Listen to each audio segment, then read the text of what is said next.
আসসালামু আলাইকুম, আমি বদিউজ্জামান। আপনারা দেখছেন ডেইলি নিউজ 24। আজকের সংবাদ। ভিপি নুরুল হক নুরের উপর যৌথ বাহিনীর অতর্কিত হামলার প্রতিবাদে 5 সেপ্টেম্বর বিকেল 3 ঘটিকায় ঢাকা শাহবাগে 3 দফা দাবিতে সংহতি সমাবেশ অনুষ্ঠিত হয়।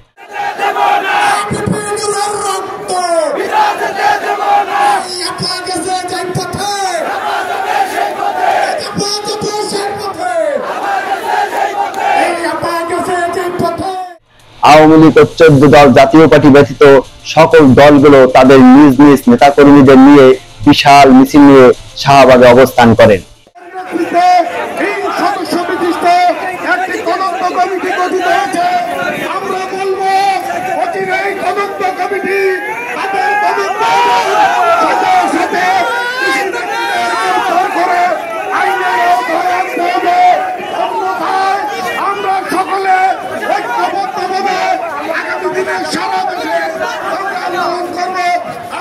সকলকে ধন্যবাদ এবং শুভেচ্ছা জানিয়ে আজকে আমার বক্তব্য শেষ করছি।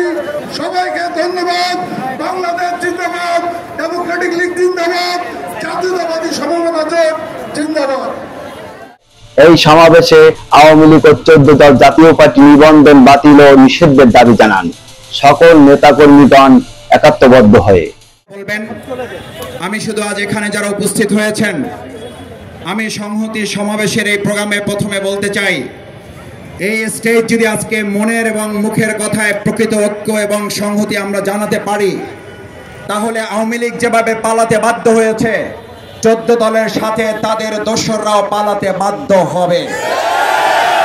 কিন্তু আমি অবশ্যই এটা মনে করতে চাই, আজকের এখানে মুখের কথার সাথে আমাদের বুকের কথারও মিল থাকতে হবে। আমরা এখানে একটা কথা বলে যাব, আবার বাইরে গিয়ে আমরা কাজের মাধ্যমে দেখাবো যে না, জাতীয় পার্টিকে আমরা নিষিদ্ধ করতে চাই না। তাহলে প্রমাণ হবে জাতীয় পার্টিকে যদি হজম করা হয়, একটা সময় জাতির উপরে চাপিয়ে দেওয়া হবে। আওয়ামী লীগকে হজম করার জন্য আপনাদেরকে প্রস্তুত থাকতে হবে।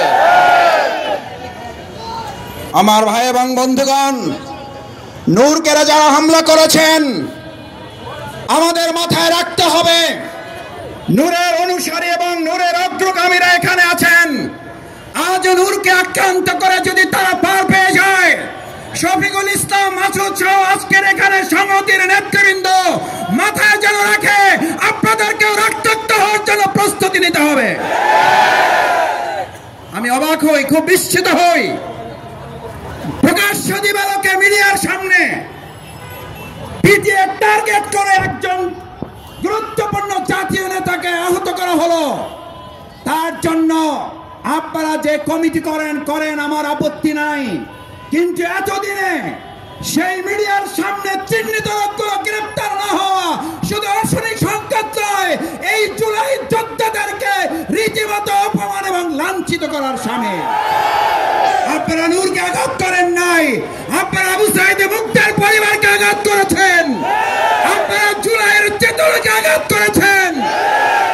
আমি বক্তব্য শেষ করতে চাই একটা কথা বলে, আজ নূরকে আঘাত করার মধ্য দিয়ে এই প্রশাসন যদি এটা প্রমাণ করে তারা একটা প্রোগ্রামের নিরাপত্তা দিতে পারে না, আমি আমার সামনে উপস্থিত ভাই বন্ধুদের জিজ্ঞেস করতে চাই, তারা আগামী দিনে অবাধ সুষ্ঠু নিরপেক্ষ নির্বাচনের জন্য লক্ষ লক্ষ কেন্দ্র পাহারা দিয়ে আওয়ামী দোসর মুক্ত করতে কি তারা সক্ষম হবে?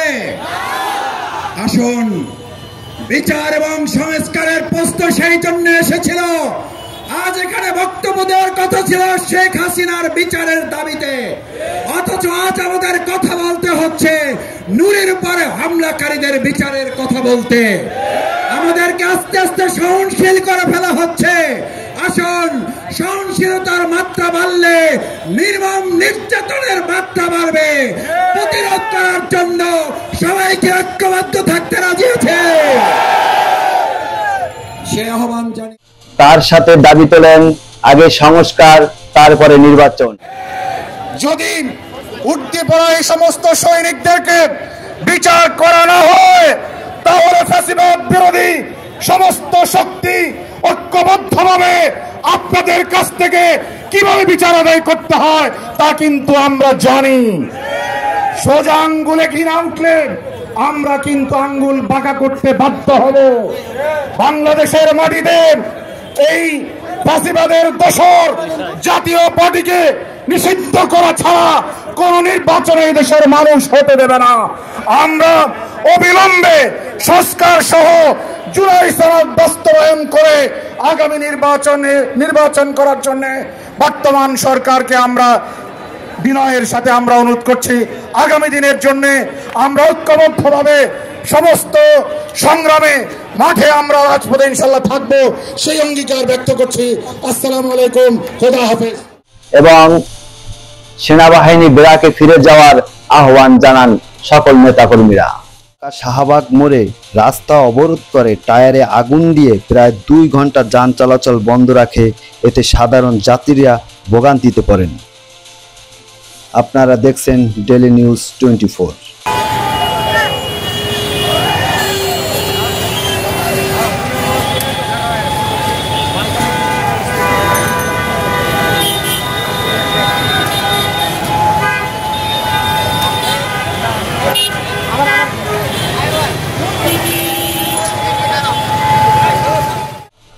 আপনারা দেখছেন ডেইলি নিউজ 24।